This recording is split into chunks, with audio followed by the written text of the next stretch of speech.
The whisper started before the organ finished its third attempt at the same hymn. 20 minutes. The murmur slid through the packed pews like a slow knife. Lady Caroline is 20 minutes late. At the altar of St. George's Church in Hanover Square, Gabriel Whitestone, 5th Duke of Claremont, stood perfectly still while 300 members of London's most powerful families watched his humiliation unfold. The chandeliers glittered overhead. Silk gowns rustled. Fans fluttered like restless birds. But the bride did not come. Gabriel kept his gaze forward, his hands clasped behind his back in the rigid posture expected of a duke. To anyone watching, he looked carved from stone. Inside, his heartbeat thundered. She will come. She must. Behind him, the archbishop shifted his weight. The organist faltered again, repeating the opening bars for the 4th time.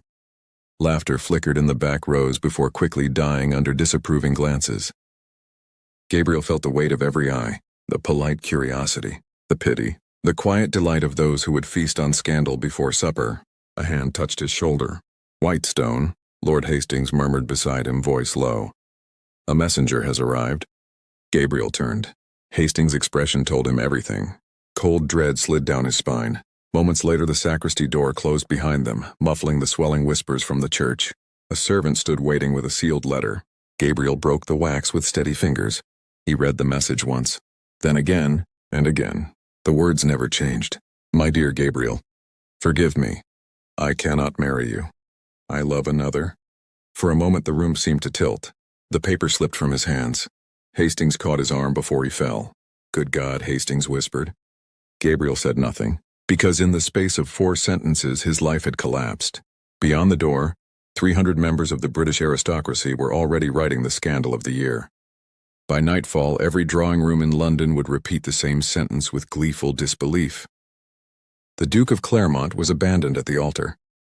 Gabriel Whitestone had awakened that morning one of the most powerful men in England, 32 years old, owner of estates across 3 counties, respected in Parliament, feared in business, admired in society, untouchable, until a single letter reduced him to a spectacle.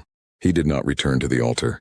He did not face the crowd. Instead, he walked out the back entrance of the church and disappeared into the London streets. 3 days later, the Duke of Claremont lay bleeding in a filthy alley in Southwark. He remembered very little about how he had arrived there, only fragments. Brandy, more brandy, dark streets, rough laughter, a blow to the head, boots in his ribs, hands tearing the signet ring from his finger. Then darkness. Cold rain fell softly now, soaking the stones beneath him. Gabriel's vision faded in and out. The world narrowed to pain. His skull throbbed with every heartbeat. His ribs burned when he tried to breathe. Somewhere nearby, a door creaked open. Bootsteps approached. He forced his eyes open. A woman stood above him. Not young enough to be called a girl. Not old enough to be called hardened. Perhaps 25. Her dark brown hair was tied loosely at the back of her neck, strands escaping to frame a face that would have been beautiful if not for the stern intelligence in her eyes. She wore a simple gray dress and a work apron stained with flour and soot. No jewels, no lace, no sign she belonged anywhere near a duke. She looked down at him as if he were simply another broken thing left on the street. Still alive. That's inconvenient, she muttered. Gabriel tried to speak. Blood filled his mouth. The woman crouched beside him. Her hands were warm and surprisingly strong as she pressed 2 fingers to his throat. Pulse, she said quietly, barely. She studied his torn coat, the ruined cashmere, the expensive boots, the face beneath the blood. Recognition flickered briefly in her eyes. Not recognition of him, recognition of the type. A nobleman, she murmured. Her mouth tightened. Figures. For a long moment she said nothing. Rain soaked through her skirts. Gabriel drifted in and out of consciousness. Finally she sighed. Well, she said, sliding one arm beneath his shoulders. I suppose even dukes deserve not to die in the gutter. He tried to focus. Who? Nora Hale, she replied briskly. With remarkable strength she pulled him upright. Owner of the tavern you're about to bleed all over. Gabriel barely felt himself being dragged across the muddy street. The last thing he heard before darkness swallowed him again was her voice, firm and unyielding. If you die in my bed, your grace, she muttered under her breath, I swear I'll throw you back into the alley myself. Hours later, Gabriel Whitestone opened his eyes. Pain greeted him first, then the low wooden ceiling, a flickering candle, the smell of cheap soap and smoke. He tried to sit up. Agony shot through his ribs. The door opened. Nora stepped inside carrying a basin of water. She paused when she saw his eyes open. For a moment they simply stared at each other. Then she said calmly, "You're awake." Gabriel swallowed. "Where am I?" Nora wrung a cloth in the basin. "Somewhere safe." She stepped closer, "And far more than you deserve." The cloth pressed against his temple. Gabriel hissed. She cleaned the blood away with steady, practical hands. No reverence, no fear, no curiosity, just quiet competence. After a moment she asked, "What were you running from?" Gabriel hesitated. "The altar, the whispers, the humiliation." "I was attacked," he said hoarsely. Nora studied him, long enough that Gabriel felt strangely exposed beneath her gaze. Finally she said, "That's not what I asked." Silence stretched between them. Then Nora set the cloth aside and met his eyes, and in a voice completely devoid of sympathy, she said the words that would change the course of his life. "You weren't running from thieves." She folded her arms. "You were running from yourself." Gabriel Whitestone, Duke of Claremont, had never in his life been spoken to that way, and for the first time since the altar, he had no idea how to answer. Morning arrived slowly in the narrow house. Gabriel woke to unfamiliar sounds, not the quiet efficiency of servants moving through polished corridors, nor the distant clatter of carriage wheels in Mayfair. Here the house breathed differently. Footsteps creaked across wooden floors. A child laughed somewhere below. A kettle whistled in a kitchen that smelled faintly of bread and smoke. Gabriel lay still on the thin mattress, staring at the cracked ceiling beams above him. The events of the previous days returned in brutal fragments. The altar, the letter, the alley, and the woman who had dragged him out of it like a stubborn ghost refusing to die. Nora Hale. The name sat strangely in his mind. He tried to sit up. Pain tore through his ribs again. "Still alive, I see." Her voice came from the doorway. Nora entered, carrying a bowl and a cloth. The morning light behind her framed her silhouette, simple and unadorned. She looked exactly as she had the night before. Practical, unimpressed, entirely unimpressed by the fact that the broken man on her bed was one of the most powerful dukes in England. Gabriel forced himself upright with difficulty. "I believe so," he said. Nora set the bowl on the table. "Good," she replied evenly. "Because I refuse to explain to the magistrate why a dead aristocrat is rotting in my spare room." Gabriel almost laughed. The sound startled him. He could not remember the last time someone had spoken to him without ceremony. "You saved my life," he said quietly. Nora dipped the cloth in water. "Don't mistake practicality for kindness." She stepped closer and began cleaning the dried blood from his temple. Her movements were firm but careful. "What happened to you?" she asked. Gabriel hesitated. The truth tasted bitter. "I was robbed." Nora raised an eyebrow. "You were drunk," she corrected. Gabriel said nothing. "Men like you," she continued calmly, "don't wander through Southwark alleys at midnight unless something has gone very wrong." Her dark eyes lifted to meet his. "So I'll ask again." She wrung out the cloth. "What were you running from?" Gabriel looked away. How does one explain humiliation so complete it stripped away identity? "I lost control," he said finally. Nora studied him for a long moment. The silence was uncomfortable. Then she stepped back. "You'll stay here 2 days," she said. "Until you can stand without falling over." She crossed her arms. "But there are rules." Gabriel blinked. "Rules?" "Yes." She counted them on her fingers. "You don't wander around the house. You don't question the women who live here. And you don't bring trouble to my door." Her voice hardened slightly. "Because the people in this house have already had enough of it." Gabriel frowned. "Women?" Nora nodded toward the hallway. "Single mothers. Former servants. Girls thrown out when their employers decided their reputation mattered more than their responsibility." Her gaze sharpened. "Women discarded by men who never paid the price for their mistakes." The words landed heavily. Gabriel felt an unfamiliar tightening in his chest. "How many?" he asked quietly. 5 women, Nora said. 3 children. She paused. "And 1 wounded nobleman who doesn't belong here." The statement was not cruel. It was simply fact. Before Gabriel could respond, footsteps approached the room. An older woman appeared in the doorway carrying folded linen. Her silver hair was pinned neatly back, and her sharp eyes studied Gabriel with experienced curiosity. "So," she said, "this is the one you dragged in?" Nora sighed. "Mary, this is—" Gabriel spoke first. "Gabriel." Just Gabriel. The lie hovered quietly between them. Mary raised an eyebrow. "Gabriel," she repeated thoughtfully. "Well, Gabriel." She placed the linen on a chair. "You look less dead today." "Encouraging," Gabriel replied dryly. Mary smiled faintly. Nora ignored both of them. Mary helps run the house, she said. Which means she'll be the one throwing you out if you break anything. Mary folded her arms. I always enjoy that part. Gabriel found himself studying them. Two women running a house in the poorest district of London, sheltering strangers, protecting children, doing the work his own society pretended did not exist. Why, he asked suddenly. Nora paused. Why what? Why do you do this? She stared at him as if the question itself were foolish. Because someone must. Gabriel held her gaze. That isn't the real answer. For a brief moment, something flickered across Nora's expression. Pain, anger, memory. A nobleman once promised me a future, she said quietly. He disappeared when that future became inconvenient. The room went still. Nora turned toward the door before either man could speak. Rest, she said. You'll need your strength. She paused in the doorway.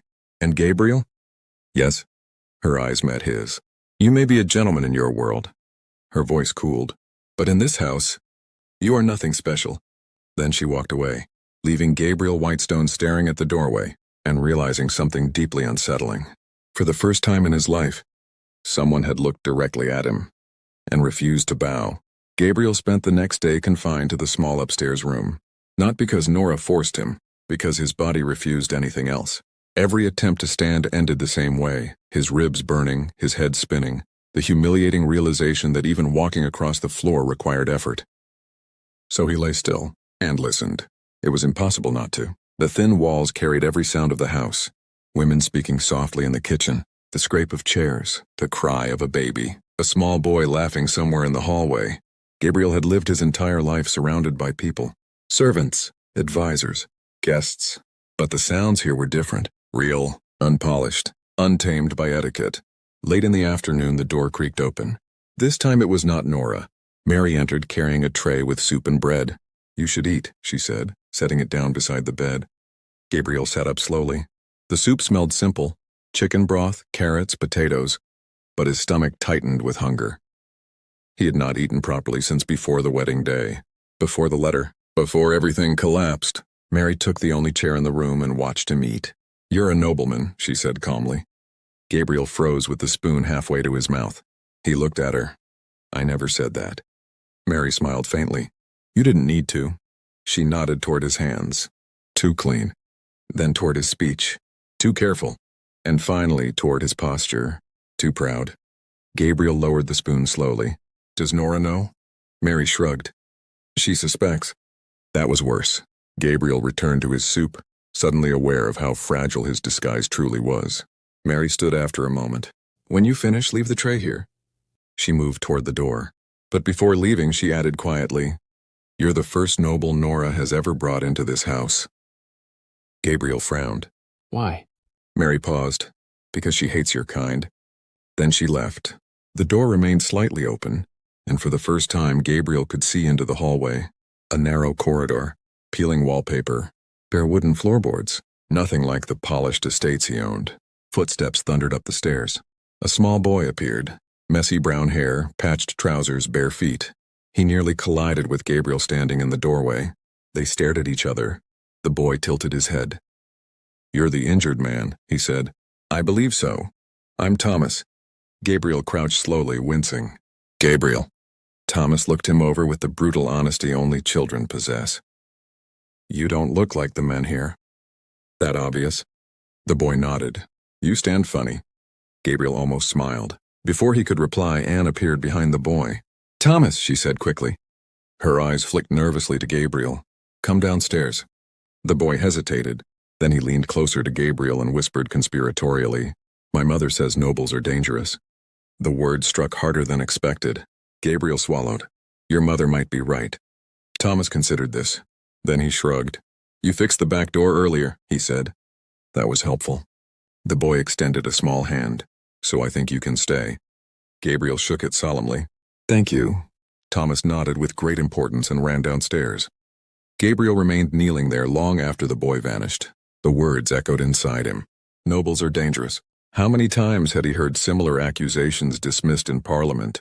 How often had he defended the system that allowed men to ruin lives and walk away untouched? Downstairs he heard Nora's voice. Firm, calm, protective. For the first time since the scandal at the altar, Gabriel Whitestone felt something worse than humiliation. He felt shame, and for the first time in his life, he wondered if the world he had spent 32 years defending was the very thing that needed to be changed. Nora Hale woke before dawn. She always did. The house was quiet at that hour. Those rare moments before the children stirred, before the women began their day, before the tavern below filled with the noise of men seeking cheap ale and warmer company. Nora valued that silence. It was the only time the past could not find her. She lit the kitchen stove and set a kettle over the flame. The small room smelled of wood smoke and yesterday's bread. Her hands moved automatically, cutting bread, checking supplies, counting the coins in the small wooden box she kept hidden beneath the counter. Every coin mattered. Every loaf mattered, because every woman upstairs depended on her, and weakness was not a luxury she could afford. You didn't sleep. Mary's voice came from the doorway. Nora didn't look up. I slept. Mary raised a brow. You were pacing the floor until nearly 2. Nora sighed and poured tea into 2 chipped cups. Mary sat across from her at the table. They drank in silence for a moment. Finally, Mary asked the question Nora had been avoiding. What are you going to do about him? Nora stiffened. I'm not doing anything. You brought him here. I brought him inside so he wouldn't die in the street. Mary leaned forward. He's different. Nora laughed softly. They always are. The bitterness in her voice filled the kitchen. Mary did not argue. She simply waited. Nora pressed her hands around the warm cup. For a long moment she stared into the steam. Then she spoke quietly. His hands gave him away. Mary nodded. And his voice. And his arrogance, Nora added dryly. But he's trying, Mary said gently. Nora shook her head. That's how it starts. Her eyes darkened. He says the right things. He pretends to listen. He makes you believe the rules of the world might bend just for you. Mary knew where this was going. She had heard the story before, but Nora rarely allowed herself to say it aloud. James Hartwell, Mary said softly. Nora closed her eyes. 6 years. 6 years, and the name still felt like a knife sliding between her ribs. He was charming, Nora said quietly. He used to bring flowers to the shop where I worked. Mary said nothing. Nora's voice grew distant. He said titles meant nothing to him. He said love was stronger than society. Her mouth twisted bitterly. I believed him. Mary reached across the table, but Nora pulled her hands away. I was 19, she continued. Too young to understand that men like him don't break rules. They simply walk away from them. The kitchen fell silent except for the kettle beginning to whistle. Nora stood quickly and removed it from the stove. When I told him I was pregnant, she said flatly, he disappeared. Mary lowered her gaze. Nora's voice hardened. I went to his father's house. The Viscount answered the door. She laughed softly. Didn't even invite me inside. Nora stared at the steam rising from the kettle. He told me his son was engaged to a duke's daughter. Mary knew the rest, but Nora said it anyway. I lost the baby 2 weeks later. The words hung in the air like a ghost. For a long time, neither woman spoke. Finally, Mary said quietly, Gabriel isn't James.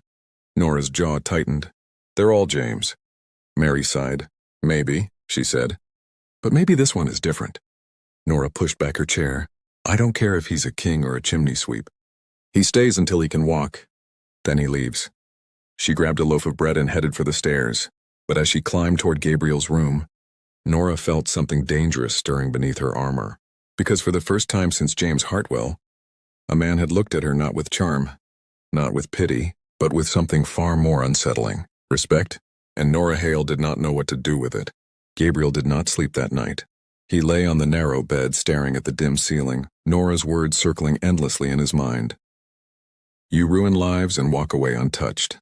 Once he would have dismissed such accusations as bitterness. Now, in the quiet of her house, surrounded by the lives that proved her right, the words felt like judgment. Gabriel closed his eyes. He thought of the countless times he had heard stories like Anne's, spoken quietly at dinner tables or passed along in political debates. Servants dismissed. Scandals quietly buried. Children never acknowledged. He had never questioned it. It had simply been the way things were. And that realization now sat in his chest like a stone. By morning, Gabriel understood one thing clearly. Thinking about change was not the same as doing something. He pushed himself out of bed. Pain shot through his ribs. He ignored it. When he opened the door, the smell of cooking drifted up from the kitchen below. Voices, laughter, a baby crying softly. The life of the house continued without him. Gabriel walked downstairs slowly, gripping the railing. The kitchen fell silent when he appeared. 3 women sat at the table, Anne with her son Thomas beside her, another young woman rocking a baby in her arms. Mary stood near the stove stirring a pot. Every pair of eyes turned toward him, not hostile, not welcoming, simply cautious. "Good morning," Gabriel said. No one answered. Mary studied him for a moment. "You should be resting." "I've rested enough." Gabriel hesitated, then said the most unfamiliar sentence of his life. "Is there anything I can help with?" Anne frowned. "With what?" Gabriel opened his mouth, closed it again. The truth was humiliating. He did not know how to cook, did not know how to clean, had never mended a roof or carried firewood. For 32 years he had lived surrounded by servants who handled every practical task of existence. "I can learn," he said quietly. Mary watched him for a long moment. Then she pointed toward the back door. "The hinge on that door has been loose for a month." She lifted one brow. "If you want to help, fix it." Gabriel nodded. "I will." Outside, the small shed contained a scattering of tools. Hammers, bent nails, a rusted hinge. Gabriel knelt beside the sagging door and examined the damage. It looked simple enough. He picked up the hammer. The first nail bent sideways. The second smashed his thumb. Pain exploded through his hand. Gabriel cursed under his breath. Behind him, a small voice said, "That's not how you do it." Gabriel turned. Thomas stood watching him with intense interest. "Oh? You're hitting it wrong." The boy walked closer and pointed. "Like this." Gabriel adjusted his grip. "Tried again." The nail slid into the wood properly this time. Thomas nodded approvingly. "Better." They worked together for several minutes. When the door finally closed smoothly, Gabriel stepped back, breathing hard. Thomas pushed it open and shut twice. "It works." "Excellent," Gabriel said. The boy studied him carefully, then asked the question children never hesitate to ask. "Are you a nobleman?" Gabriel froze. The lie rose automatically, but something stopped him. "Yes," he said quietly. Thomas nodded as if confirming a theory. "My mother says nobles hurt people." The bluntness struck deeper than Nora's anger. Gabriel crouched so they were eye level. "Your mother is often right," he said. Thomas tilted his head. "Are you going to hurt us?" The question hung between them. Gabriel swallowed. "I hope not." Thomas considered this for a long moment, then shrugged. "If you do," he said seriously, clenching his small fist, "I'll punch you." Despite everything, Gabriel laughed. "That seems fair." The boy ran back inside. Gabriel remained kneeling in the dirt, hammer still in his hand. For the first time in his life, he had fixed something with his own hands, and somehow, that small act felt more meaningful than every speech he had ever given in Parliament. The posture of someone born into power, Lord Hastings, Gabriel's godfather. Hastings' eyes scanned the tavern. They landed on Gabriel. For a moment he simply stared. Then the color drained from his face. "Whitestone," he breathed. The name fell into the room like thunder. Nora turned slowly. Her gaze moved from Hastings to Gabriel. "Whitestone?" she repeated. Hastings crossed the room in 3 long strides. "Where the devil have you been?" he demanded. "The entire city is searching for you." His voice rose with disbelief. "You vanished after the wedding, and now I find you in a Southwark tavern?" Nora's expression hardened. She looked directly at Gabriel. "Wedding?" Hastings blinked. "You didn't tell them?" Gabriel closed his eyes. Too late. Hastings turned toward Nora. "This man is Gabriel Whitestone." He gestured incredulously. "The Duke of Claremont." Silence swallowed the tavern. The women froze. Anne's hand tightened on Thomas's shoulder. Nora stared at Gabriel as if seeing him for the first time. Not confusion, not anger. Something worse. Betrayal. "You're a duke," she said quietly. Gabriel took a step toward her. "Nora! You told me your name was Gabriel?" "That is my name." Her laugh was sharp. "Just Gabriel, you said." He swallowed. "I didn't lie." "You hid the truth?" Her voice trembled now. "Do you understand what you've done?" Gabriel reached for words that refused to come. Nora stepped back. "If anyone discovers the Duke of Claremont has been living in a house full of abandoned women..." Her voice broke. "They won't ruin you. They'll ruin us." Gabriel felt the weight of her words like a blow to the chest. He had not thought of that. Of course he hadn't. Nora shook her head slowly. "You see? That's the problem with men like you." She pointed toward the door. "Leave." Gabriel stared at her. "Nora, please, leave." Her voice was empty now. Lord Hastings stepped forward and took Gabriel's arm. "Come, Whitestone." Gabriel looked back one last time. Nora had already turned away, and for the first time since the day he had been left at the altar, Gabriel Whitestone felt something far worse than humiliation. He felt loss. 3 months passed. 3 months in which Gabriel Whitestone did not return to Southwark. Not because he had forgotten Nora, but because he finally understood something she had tried to tell him from the beginning. Words meant nothing. Proof meant everything. The Duke of Claremont shocked London. At first, society believed his strange behavior was simply the aftermath of the scandal at the altar. But Gabriel's actions did not fade. They intensified. He dismissed 2 estate overseers accused of underpaying workers. He ordered the repair of every tenant cottage on Claremont land before winter. He doubled wages in the mills his family owned. The newspapers mocked him. Some called him naive, others called him dangerous. But Gabriel continued, because every report he read reminded him of Nora's voice. You never think about the price we pay. Now he thought about nothing else. One cold November morning, Gabriel stood inside a newly restored building in Southwark. 3 floors, bright windows, clean beds, a large kitchen where women could cook together, children's rooms filled with books and toys.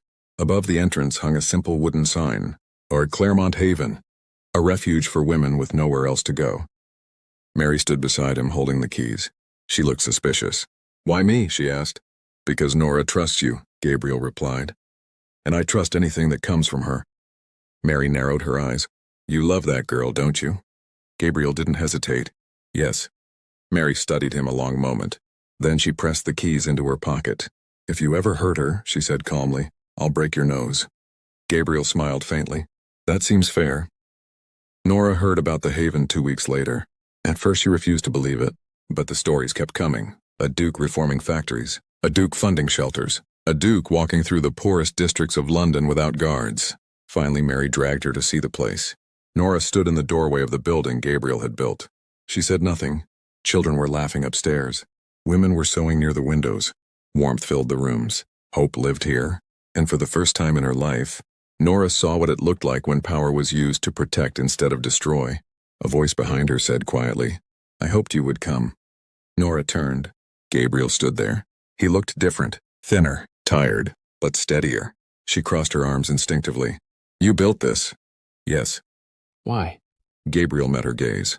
Because you showed me the world I had never bothered to see. Nora studied him carefully. And you expect forgiveness? No. His voice was calm. I expect nothing. He stepped closer. I only hoped you might see that I'm trying to become someone better than the man you met in that alley. Nora was silent for a long time. Finally she said softly, You hurt me. I know. You scared me. I know. Her voice softened. But this... She looked around the Haven. This matters. Gabriel nodded. It's only a beginning. Nora inhaled slowly. Then she said the words Gabriel had been waiting 3 months to hear. I don't trust you yet. I understand. But... A faint smile touched her lips. I might be willing to see who you become. Relief flashed through Gabriel's eyes. He did not reach for her, did not rush the moment. Instead he said quietly, Then let me start with the truth. Nora raised an eyebrow. What truth? He smiled softly. My name is Gabriel.